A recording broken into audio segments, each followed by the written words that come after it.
বোন, আপনি ঠিক বলেছেন যে ভবিষ্যৎবাণীর কথা বলা হচ্ছে, যদি তার অর্ধেকের বেশি পূরণ না হয় তাহলে ভবিষ্যৎবাণী ভুল। আমি একমত বোন, আপনার সঙ্গে একমত।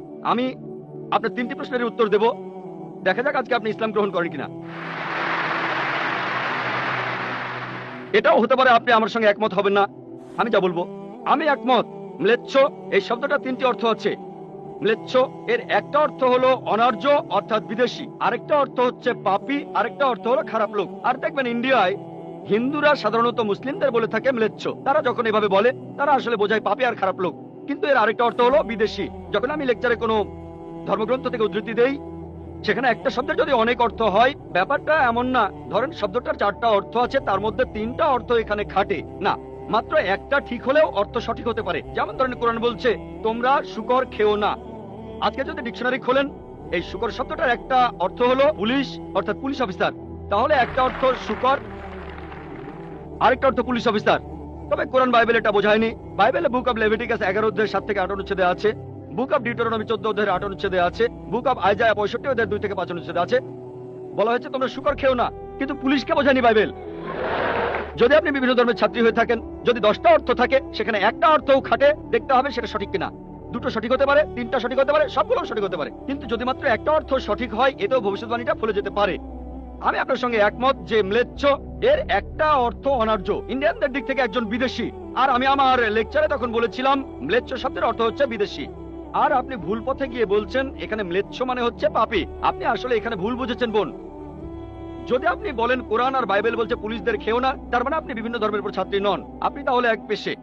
একটা অর্থে যদি ভবিষ্যৎবাণীটা পূরণ হয়, আরেকটা কথা যদি সন্দেহ থাকে, আমি আরো 10টা পয়েন্টের কথা বলেছি, সবগুলোকে খণ্ডন করতে পারবেন না।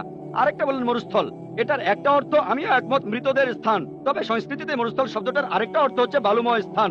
আপনি আজকে ডিকশনারি চেক করেন, সেখানে দেখবেন আমাদের ইসলামিক রিসার্চ ফাউন্ডেশনে এখানে সংস্কৃত ডিকশনারিও আছে। আমি বিভিন্ন ধর্মের উপর ছাত্র, এটা মানছি যে একটা অর্থ হচ্ছে মৃতদের স্থান, আরেকটা অর্থ হচ্ছে বালুময় স্থান, কিন্তু ভুল অর্থটা আপনি নিচ্ছেন কেন? তাহলে তো আপনি ভুল পথে চলে যাবেন।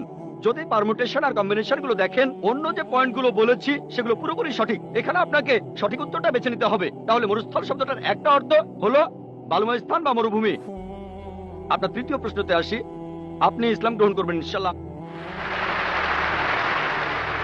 3য় প্রশ্নটা, আমি যে ভবিষ্যৎবাণীটার কথা বলেছি যে নবী মুহাম্মদ সাল্লাল্লাহু আলাইহি সাল্লাম পঞ্চগর্ভে গোসল করেছিলেন গঙ্গা নদীতে, এখানে বুঝে নিতে হবে যখন আমরা বলছি যে হিন্দুদের রীতি অনুযায়ী যে কেউ পঞ্চগর্ভে বা গঙ্গায় গোসল করবে তার অর্থ বিশুদ্ধ হবে। একটা অর্থ শারীরিকভাবে গঙ্গায় ডুব দিলেন, আমারও মনে হয় না নবীজি ইন্ডিয়া এসে গঙ্গায় ডুব দিয়েছিলেন। আরেকটা অর্থ বিশুদ্ধ হওয়া, তখন ব্যাখ্যা করিনি কারণ লেকচারটাই অনেক লম্বা ছিল। এই টপিকটা নিয়ে আমি সারাদিন কথা বলতে পারি, আমি এখানে খুব বিস্তারিত বলিনি। আমি প্রত্যেকটা ভবিষ্যৎবাণী নিয়েই আরো কয়েক মিনিট বলতে পারি, সব মিলিয়ে ঘন্টাখানিক বলতে পারবো। এখানে পঞ্চগর্ভে গোসল করা মানে হচ্ছে বিশুদ্ধ হওয়া। এখানে প্রসঙ্গটা বুঝতে হবে, শারীরিকভাবে গোসল করার অর্থ এখানে বলা হয়নি। আর আপনি গঙ্গার পানিতে ডুব দিলেই বিশুদ্ধ হয়ে যাবেন এমন কোনো নিশ্চয়তা নেই, বিশুদ্ধ না হওয়ার সম্ভাবনা বেশি। এটা হচ্ছে হিন্দুদের রীতি অনুযায়ী বলা। তাই এখানে ভবিষ্যৎবাণীটা বলছে যে নবী মুহাম্মদ সাল্লাল্লাহু আলাইহি সাল্লাম পঞ্চগর্ভে গোসল করেছিলেন, তার মানে এই না যে তিনি এখানে এসেছিলেন, মানে হলো আল্লাহ তাআলা তাকে বিশুদ্ধ করেছিলেন। আমরা বিশ্বাস করি যে আল্লাহ তাআলার সকল নবী, সকলেই হোক তিনি মুসা বা ঈসা আলাইহিস সালাম অথবা মুহাম্মদ সাল্লাল্লাহু আলাইহি সাল্লাম, তারা সকলেই ছিলেন মাসুম, তারা ছিলেন নিষ্পাপ, ছিলেন বিশুদ্ধ। তাহলে আল্লাহর সকল নবী, আল্লাহ যাদের পৃথিবীতে পাঠিয়েছিলেন, আমরা মানি যে তারা সকলেই নিষ্পাপ, সকলেই মাসুম, সকলেই বিশুদ্ধ। তাহলে আপনার উত্তরটাও পেলেন। আশা করি ইনশাআল্লাহ আপনি ইসলাম গ্রহণ করবেন বোন।